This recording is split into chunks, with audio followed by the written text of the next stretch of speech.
Welcome to Step 4 of Module 3, Unit 2, Approaches to Text. This screencast will show the application of some of the key approaches to text and discourse analysis in EAP. As you listen to the screencast, take notes and then discuss your thoughts on this analysis on the forum.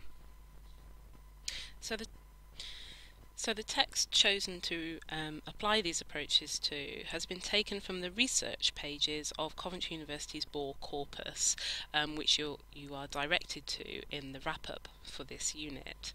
And the text is a book review of genres across the disciplines, written by Hilary Nesi and Sheena Gardner. The review has been written by Adam Simpson, and it's published on TEFLnet and was published there last year.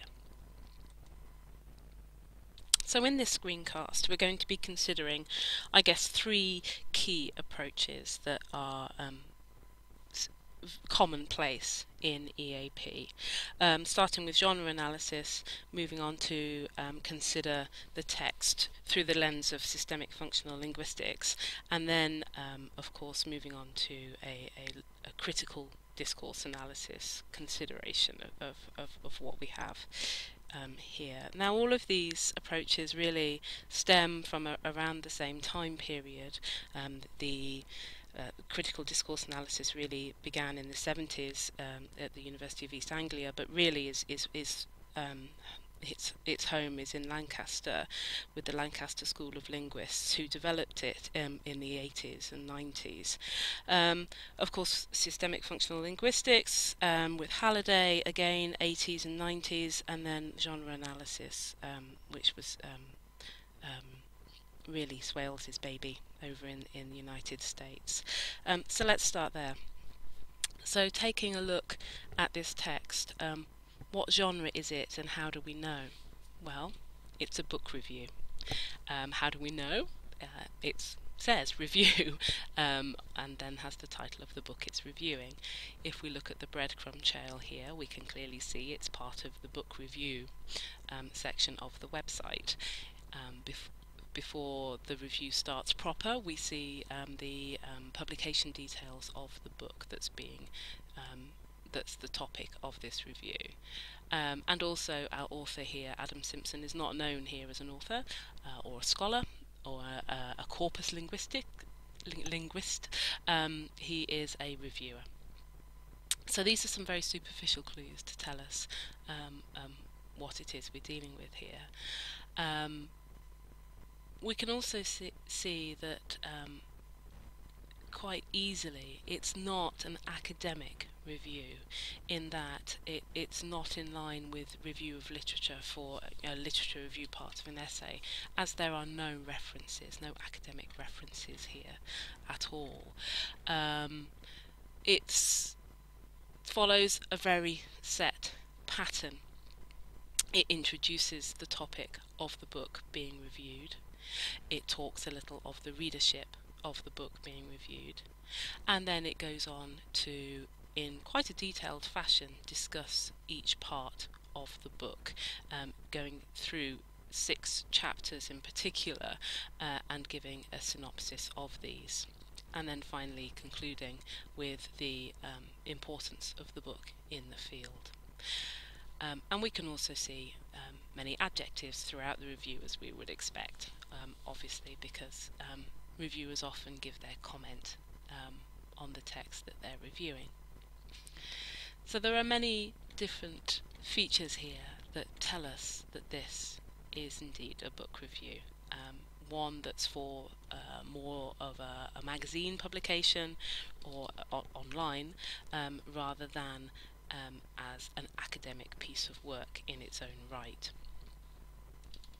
While there are many similarities and shared features of genre analysis and systemic functional linguistics, perhaps what sets Halliday's systemic functional linguistics apart is its notion of language as social practice, and language as a semiotic system, which is at the heart of it. So by this we mean that language is choice, and choice is finite, both finite and meaningful. Finite in that we only have a limited number of choices in terms of what grammatical structure we can use, in terms of what range of vocabulary we have to suit a certain um, um, gap in a sentence, if you like. But that language choice is meaningful. Our choices communicate how we feel about what we are discussing and how we relate to what we're discussing and how we see the place of what we're discussing in the world. So, picking up on really the connotation of some of the choices that Adam Simpson has made here, it's quite telling, really. He's distancing himself with the use of those from a particular part of the audience, and that is the audience who are tasked with writing and assessing writing materials, writing assessments for students. He's a little unclear actually whether he means here EAP practitioners or actual academics within departments. So perhaps you would need to read the book to decide for sure who he means. But he also means he's also talking about researchers, so MA students, applied linguists, or corpus linguists. So Adam Simpson's vocabulary choice is also very telling. I mean, here he describes the book as groundbreaking. The book is also unparalleled, it's forward thinking. And finally, it's quintessential, it's accessible and revolutionary. The choices he's making here leave us in no doubt that he quite likes this book, but also it fits in very much with the style of this website. Actually, having a cursory look at many other reviews on TEFLnet, it's quite clear to see that many of them are in fact complimentary, and actually the only criticism that I saw was levelled at an EAP book. One of the criticisms of genre analysis in particular is that it tends to be, or it can incite, a rather prescriptive view of English use. It can constrain academic writing as it lends itself to being rather formulaic. If you want to produce this genre, you must include these ingredients, and therefore it is really rather restrictive. So really to look at a text on a purely linguistic level like this is fairly shallow, and what needs to happen is we need to move into a consideration of more of a critical discourse analysis framework, which is evident in systemic functional linguistics and genre analysis. Really, what we do need to do is we need to not lose sight of the different the social practice, the discourse practice and the textual practice, and consider a consideration of all three of those, and ask some key questions, as Kotz outlines in his article when he discusses critical discourse analysis. So Kotz talks about Fairclough's analytical framework, and what we need to do is then look at this review with that in mind. So if we consider social practice, who wrote this? We need to know where it fits in to the scheme of things. As Kotz says, how the textual representation is shaped by the ideological position of its producer, and how it contributes to reinforcing or changing the ideological position of its readers. Well, let's find out a little bit more about Adam Simpson. Here's his homepage at Sabancı University in Turkey. He works at a university. We can see that from his areas of interest, corpus linguistics is very much one of them.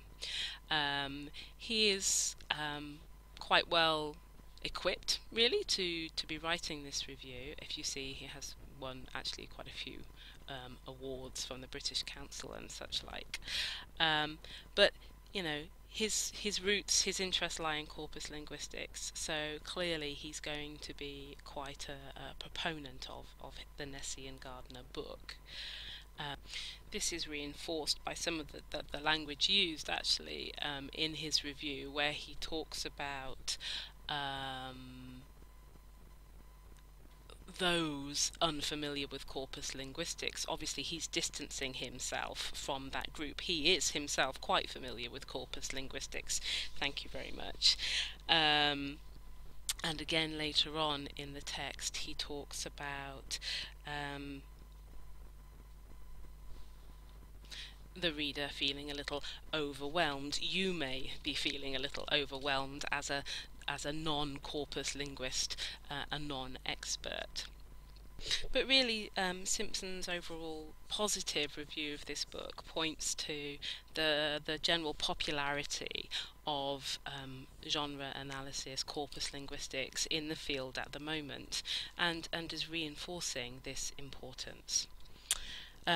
If we move on then to think of discourse practice, then a consideration of the readers and where the text is from. Well, as we've seen, the text is from TEFLnet, which is a website for teachers of English as a foreign language.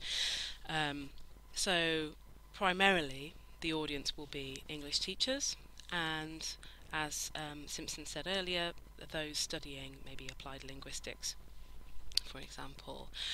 I think we should not excuse me, we should also not forget that actually the point of this review, I guess, is to actually sell the book and increase sales of it.